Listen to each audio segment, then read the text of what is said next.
TTD board ద్వారా నియామకమైన ఉద్యోగులకు regularisation GO వర్తించేలా అనుమతి కోరుతూ తీర్మానించామని టీటీడీ చైర్మన్ భూమన కరుణాకర్ రెడ్డి చెప్పారు.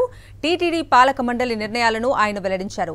స్విమ్స్ ఆసుపత్రిలో 479 నర్సింగ్ పోస్టుల భర్తీకి ఆమోదం తెలిపారు. టీటీడీ పరిధిలోని చారిత్రక ఆలయాలను శ్రీవాణి ట్రస్ట్ ద్వారా నిర్వహించాలని నిర్ణయించారు. తిరుపతి గోవిందరాజస్వామి ఆలయంలో బంగారు పూత పనులకు పాలక మండలి ఆమోదం తెలిపింది. తిరుమల తిరుపతి దేవస్థానంలో పనిచేస్తున్నటువంటి అనేక ఉద్యోగస్తులు నోటిఫికేషన్ ద్వారా కాకుండా బోర్డు ఆమోదం ద్వారా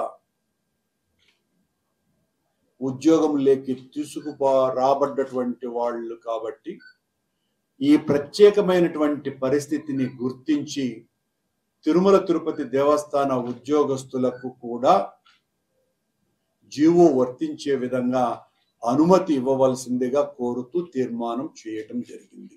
తిరుపతి గోవిందరాజస్వామి వారి ఆలయంలోని భాష్యకారుల సన్నిధిలోని మకర తోరణానికి, పార్థసారథి స్వామి, కళ్యాణ వెంకటేశ్వర స్వామి వారి తిరువాభరణాలకు బంగారు పూత పూసేందుకు ఆమోదం తెలపటం జరిగింది.